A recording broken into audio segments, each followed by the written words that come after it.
Greetings everyone, my name is KS Deepak and I welcome you all in the Shield IAS episode of the Hindus News Analysis. तो चलिए देखते हैं कि कौन से articles are discussing today. So the first article is on the aspects of appointment of judges to the judiciary. So यहाँ पर बात करेंगे collegium system के बारे में, National Judicial Appointment Committee के बारे में and इसके nuances और disadvantages के बारे में जानेंगे in our first article. The second article is on the aspects of radio telescope. So यहाँ पर बात करेंगे रेडियो टेलीस्कोप होता क्या है, बट रेडियो टेलीस्कोप जानने से पहले यूनिट अंडरस्टैंड कि रेडियो वेव्स क्या होते हैं एंड इलेक्ट्रोमैग्नेटिक स्पेक्ट्रम क्या होता है. सो बेसिक से स्टार्ट करेंगे और कॉम्प्रिहेंसिव अंडरस्टैंडिंग हासिल करेंगे in our second article. The third one is on the aspects of Indian Ocean Symposium. So यहाँ पर बात करेंगे इंडियन ओशियन रीजन के बारे में, क्यों इंडिया के लिए इंडियन ओशियन रीजन सिग्निफिकेंट है और इंडिया और फ्रांस का क्या म्यूचुअल इंटरेस्ट है Indian ocean region, that would be seeing in our third article. The fourth one is on an fundamental right, that is the right to religion. So यहाँ पर बात करेंगे आर्टिकल 25 के बारे में. राइट टू रिलीजन क्या क्या फ्रीडम्स प्रोवाइड करते हैं, क्या क्या सेफगार्ड्स हैं और उसमें क्या क्या इंटरप्रिटेशंस हैं, that would be seeing in our fourth article. The fifth one is on the aspects of genetically modified mustard. So यहाँ पर बात करेंगे genetic modification first of all होता क्या है, क्यों करते हैं हम लोग, कैसे करते हैं और क्या क्या है इसके advantages and disadvantages, that would be seeing in our this article. The same time यहाँ पर ये भी देखेंगे कि genetic modification के थ्रू जो भी क्रॉप्स हम लोग कल्टीवेट करते हैं उन क्रॉप्स को कॉमर्शियली कल्टीवेट करने के लिए क्या क्या प्रोसीजर्स हैं, क्या क्या सेफगार्ड्स हैं, क्या क्या टेक्निकल डिफिकल्टीज हैं. All this things will be seeing in our fifth article. And as usual the sixth one is on the quiz of the day.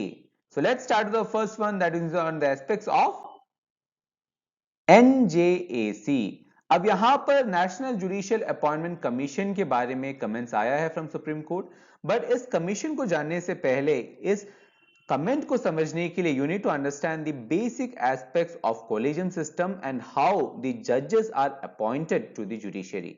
और इसके लिए because it is a very contentious topic, we have already discuss this topic in our great details in our 12th October video, जहां पर first of all basic से कि article 124 में क्या लिखा गया है, इसमें जो लैंग्वेजेस हैं जो प्रोवाइड किए गए हैं उसमें क्या क्या कंटेंशंस हैं, इन कंटेंशंस को दूर करने के लिए कौन से जुडिशियल ऑब्जर्वेशंस हुए हैं, कौन से जुडिशियल अरेंजमेंट्स हुए हैं एंड इन जुडिशियल ऑब्जर्वेशंस के थ्रू क्या सिस्टम इवॉल्व होकर आया है और जो करंट सिस्टम है जिसके बेसिस पर हम लोग अपॉइंट करते हैं उन सिस्टम में क्या क्या इश्यूज हैं, that also we have discussed in our 12th October video. So please refer to this video so that you have a very good understanding and critical understanding of this topic because ये काफी contentious है as of now.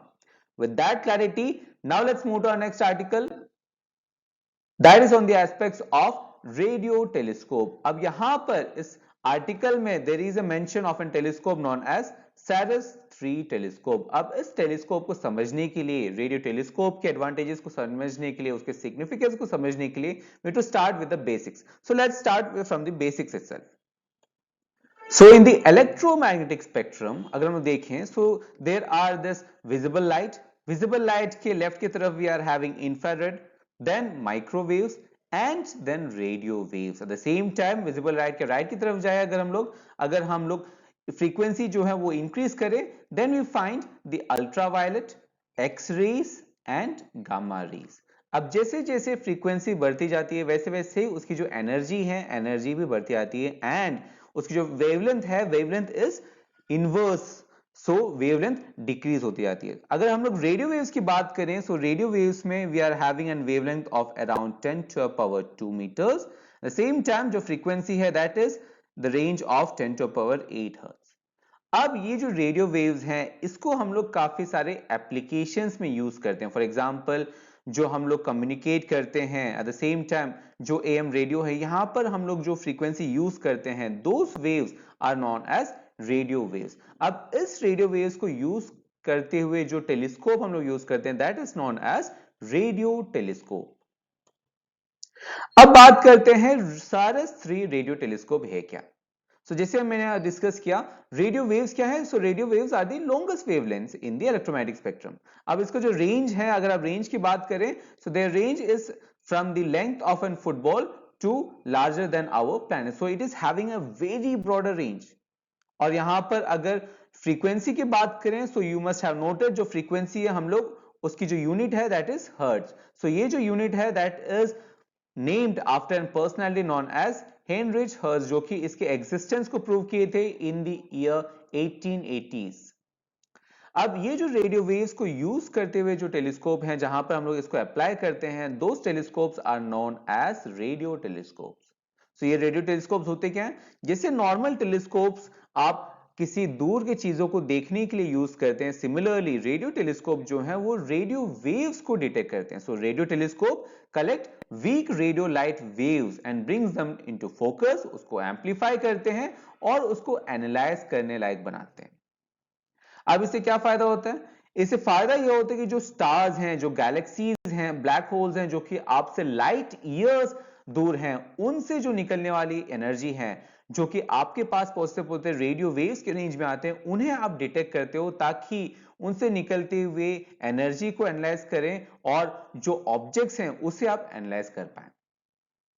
And one such radio telescope is the CERES-3 radio telescope. So it is an high risk, high gain experimental effort of the Raman Research Institute और इसका जो मकसद है that is to build, deploy in India और एक precise telescope बनाए ताकि वो faint या सबसे weakest radio signals को भी detect कर पाए और इस डिटेक्शन के थ्रू वो कॉस्मिक डॉन को समझ पाए, उसे एनालाइज कर पाए. अब सवाल उठता ये है कि कॉस्मिक डॉन होता क्या है? So what is this cosmic dawn? So cosmic dawn जो है it is a particular period और ये जो पीरियड है it is from around 50 million years to 1 billion years after the big bang. So big bang theory जो हुआ था, big bang जो हुआ था उसमें हम लोग काफी सारे इपॉक्स मानते हैं, काफी सारे जनरेशंस हम लोग मानते हैं, काफी सारे generations according to the formation of galaxies हम लोग मानते हैं. और इस कंसिडरेशन में one of the generation is the cosmic dawn जो कि 50 मिलियन ईयर्स से लेकर 1 बिलियन ईयर्स के बीच में है. और this is that time when the first stars और ब्लैक होल्स और galaxies were formed in the universe. With that clarity, now let's move to our next article that is on the aspects of Indian Ocean Symposium as well as the Indian Ocean Commission.